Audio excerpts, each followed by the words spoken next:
Hello everyone and greetings from Dubai. Olá a todos e saudações de Dubai. No programa de hoje, estou acompanhado pelo excelente Dr. Gilbert Doctorow, historiador e especialista em assuntos internacionais. Então, os Estados Unidos prepararam esta proposta para acabar com a guerra na Ucrânia. Mas vemos agora que Zelensky a rejeitou publicamente antes mesmo de ser apresentada. E os europeus aparentemente estão encorajando-o a fazer isso também.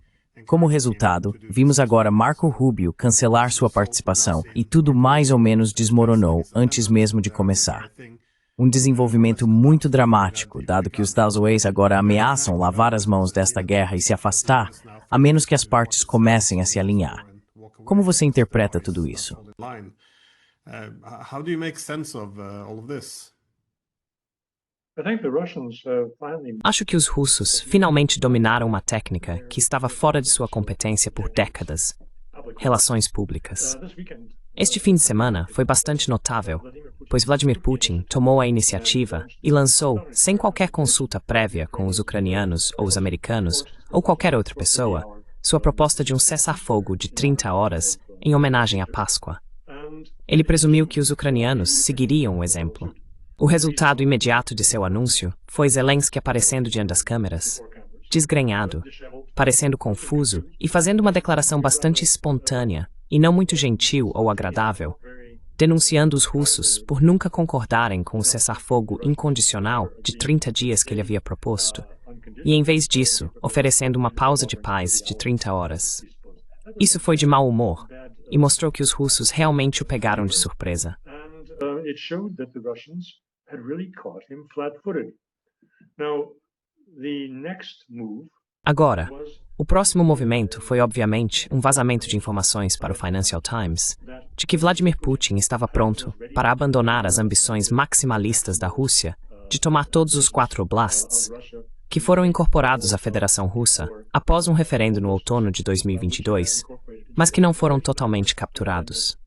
Sabemos que o Oblast de Donetsk está apenas cerca de 65-70% sob controle dos russos. Luhansk sempre foi muito bem mantido pelos russos. Está cerca de 98-99% em mãos russas. Mas os outros 2 oblasts não estão. Eles estão talvez 50-60% sob controle russo. E Kherson, a própria capital do Oblast de Kherson, está em mãos ucranianas na margem direita do rio Dnipro. Portanto, o fato de ele violar o requisito constitucional de que a Rússia não sacrifique nenhum território considerado totalmente russo é bastante extraordinário.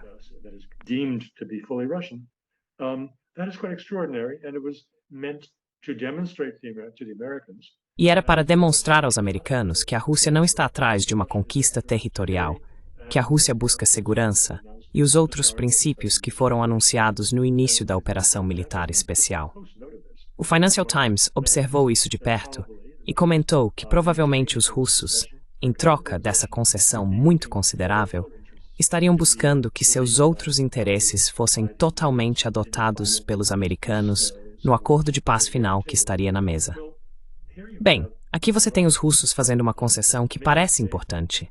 Embora, quando questionado sobre isso por repórteres, o secretário de imprensa do Kremlin, Peskov, tenha dito: não. Isso era fake news. Isso é compreensível.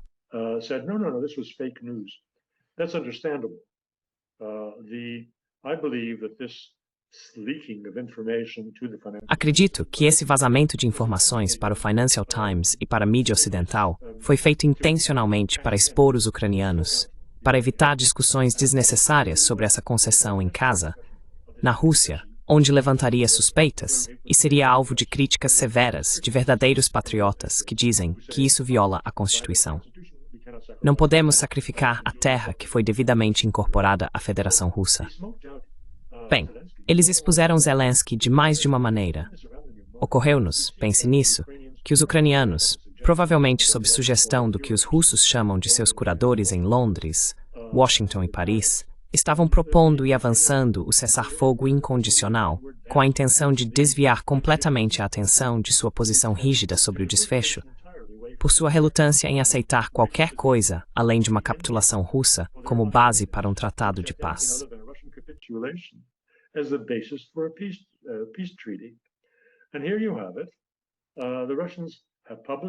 E aqui está. os russos, publicamente, ou pelo menos presume-se que tenham, feito uma concessão de grande importância. E o Sr. Zelensky se vira e diz que a Crimeia é ucraniana e sempre será, e ele não a reconhecerá como território russo. Este é o nível de análise. Há um ponto adicional aqui.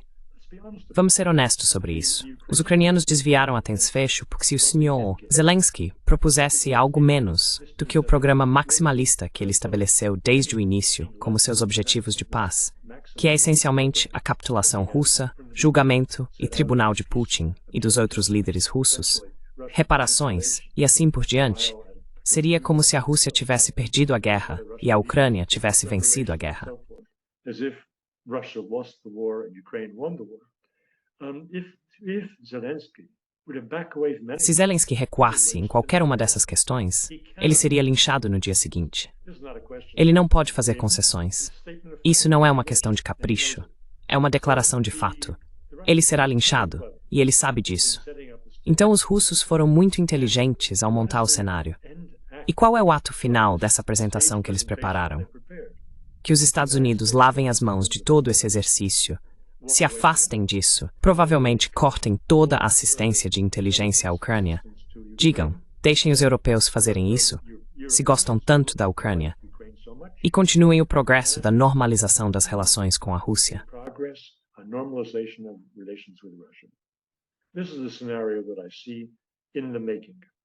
Este é o cenário que vejo se formando. As aparentes concessões russas, como você mencionou, foram bastante significativas, conforme relatado no Financial Times. Você considera os relatos credíveis de que os russos realmente ofereceram congelar o conflito ao longo das linhas existentes, dado que isso representaria um problema dentro da Constituição? Ou eles estavam simplesmente apostando que Zelensky não aceitaria esses termos?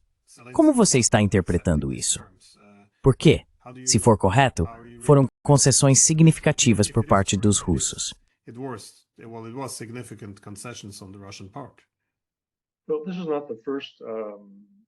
Bem, esta não é a primeira vez que estou expressando essas opiniões.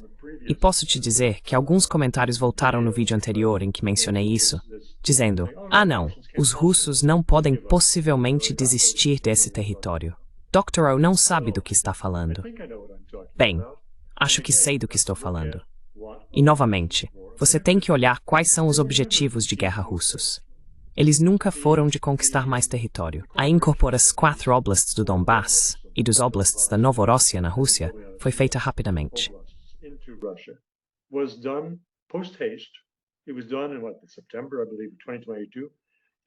Foi feito em setembro, acredito, de 2022. Foi feito quando ficou claro que os apoiadores ocidentais da Ucrânia, com os Estados Unidos na primeira fila e os britânicos ao lado deles, estavam em pé de guerra e não tinham intenção de deixar isso passar e permitir que os ucranianos se resolvessem com os russos. Quando isso ficou claro, foi quando a incorporação desses 4 oblasts se tornou uma necessidade e foi realizada. Mas esse não era o plano original. O plano original era desnazificação e desmilitarização, sem OTAN e um retrocesso da OTAN em geral de suas posições avançadas na Europa Oriental, tanto em termos de infraestrutura quanto de pessoal. Então o Sr. Putin não está fazendo grandes sacrifícios aqui. Ele está simplesmente voltando ao básico.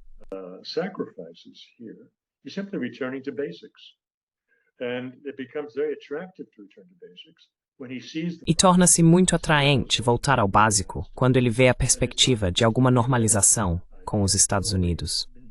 Isso não é apenas uma ideia teórica, mas já foi demonstrado, pelo que vejo como a cooperação da equipe Trump e da equipe Putin na resolução da questão nuclear no Irã, o que é um grande indicador para Trump de como o Sr. Putin pode ser tão útil para ele quanto foi para o presidente Obama na resolução da questão das armas químicas na Síria, que os falcões de guerra em Washington queriam usar para justificar ataques aéreos massivos na Síria. Esta cena está sendo reprisada agora, pelo que entendo. Só para colocar um ponto no i, não são apenas consultas com Ryabkov, e também com os iranianos. Vamos esclarecer isso.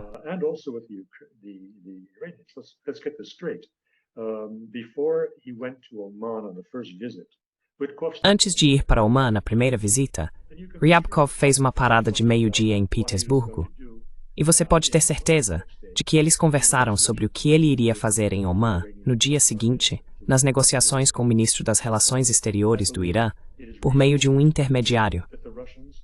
Acredito que é razoável esperar que os russos se apresentem não como os únicos, mas entre os principais supervisores e inspetores de qualquer acordo iraniano feito com os Estados Unidos para garantir que ele esteja sendo respeitado. Provavelmente, os chineses também se colocarão nesse papel. E faria muito sentido para essas duas potências serem os garantidores do bom comportamento iraniano, ao contrário dos completos frouxos da Agência Internacional de Energia Atômica das Nações Unidas. Respeite to Erfwangs Dodspien Plich.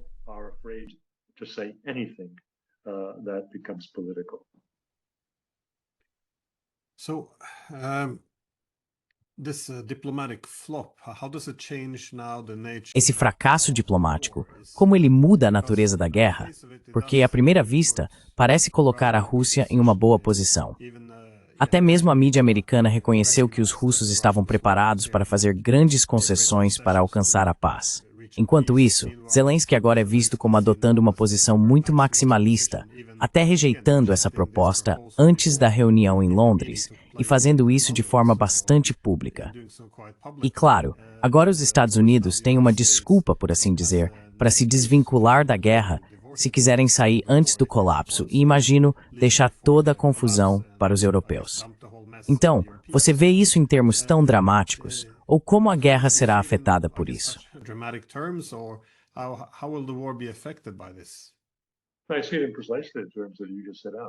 Vejo isso exatamente nos termos que você acabou de expor. Acho que os Estados Unidos estão recebendo uma razão justificável para se afastar disso. Os europeus, ao apoiar Zelensky, estão se preparando para uma grande queda, porque o desastre na Ucrânia se tornará a responsabilidade deles, não dos Estados Unidos. Enquanto isso, Trump e sua equipe podem seguir em frente e encontrar pontos de interesse comum em assuntos internacionais e negócios com os russos, sem que ninguém se sinta ofendido. Os falcões em Washington terão que aceitar isso. Agora, o que ninguém está dizendo é o que acabei de dizer.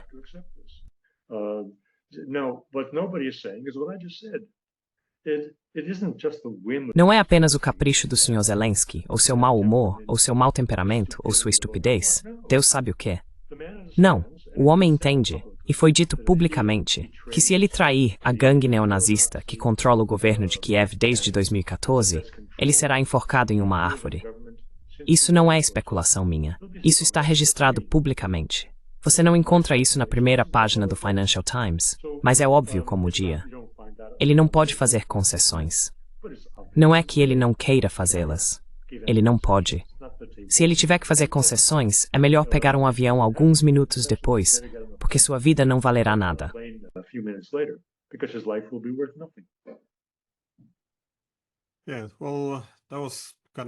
Sim, bem, isso foi algo que Boris Johnson também sugeriu que aconteceu em 2019, que ele foi incapaz de implementar qualquer um de seus mandatos de paz por causa dos nacionalistas.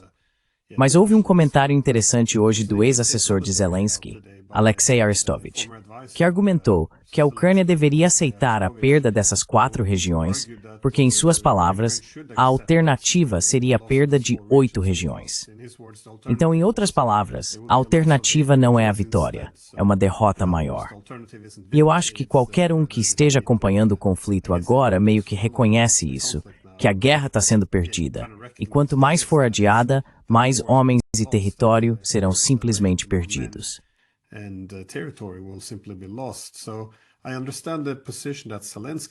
Então, eu entendo a posição em que Zelensky se encontra. Ele teve que conviver com essa ameaça dos nacionalistas desde 2019, e não há muito que ele possa fazer para reverter o curso agora. Mas os europeus, qual é o objetivo aqui? Porque se os americanos estão se preparando para se afastar disso, qual é o benefício de prolongar a guerra agora e estendê-la ainda mais? Acho que de todos os atores, tenho mais dificuldade em entender os europeus. Certo. Bem, vamos recuar.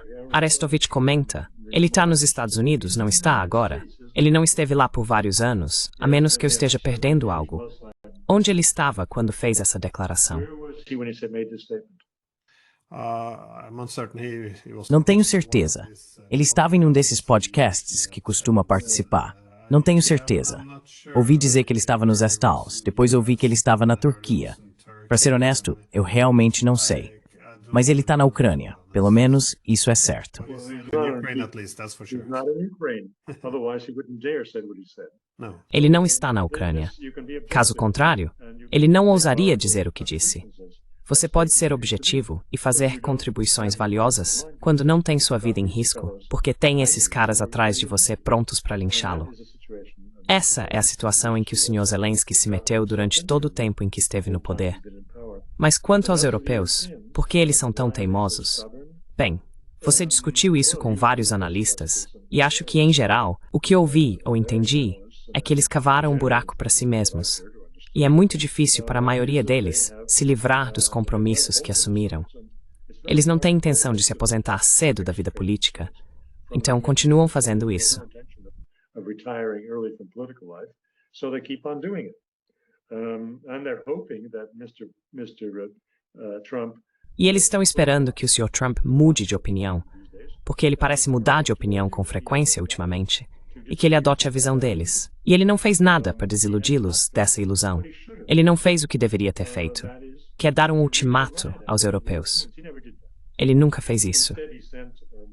Em vez disso, ele enviou Kellogg há uma semana para se encontrar com eles, segurar suas mãos e dar-lhes alguma esperança de que a administração Trump é simpática aos seus esforços de garantir a paz, enviando forças de paz e o que for, o que é totalmente absurdo, é claro.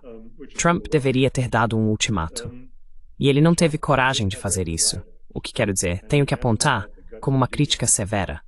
Ele está tentando deixar todo mundo ver Trump através de suas próprias lentes, em vez de entender sua verdadeira posição, que é bastante próxima da posição russa. To understand his real position, which is quite close to the Russian position. Então, os americanos realmente vão se afastar desta guerra agora, porque Trump continua afirmando que esta não é a guerra dele, foi a guerra de Biden. Mas mesmo assim, ele continua enviando armas e fornecendo inteligência. Sei que no momento, há um grande esforço para reposicionar os Estados Unidos de participantes da guerra para mediadores, mas se ele continuar nesse caminho, certamente será tarde demais. Ele assumirá alguma responsabilidade por esta guerra. E como ele está agora chegando aos seus 100 dias, que foi o prazo que ele estabeleceu para resolver a guerra, quão provável você vê os Estados Unidos realmente se afastando disso?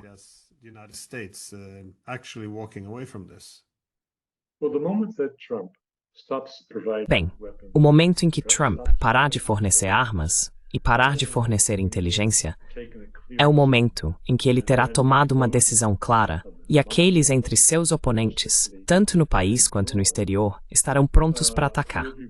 Então ele está adiando esse momento, mas o momento chegará, e eu acho que quanto mais ele adiar, pior será para ele.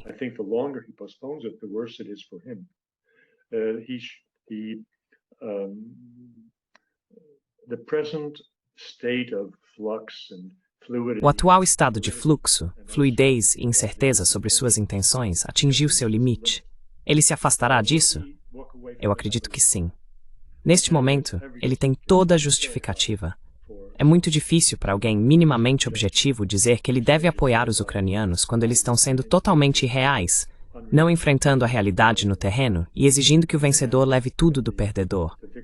Então acho que ele prevalecerá, mas apenas se agir, e não apenas se continuar a hesitar, como está fazendo agora.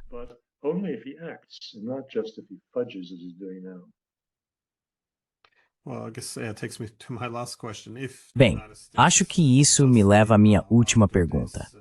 Se os Estados Unidos saírem agora após este fracasso, o que você acha que acontecerá? Quanto tempo você acha que a Ucrânia pode resistir no campo de batalha com base no que você está vendo agora?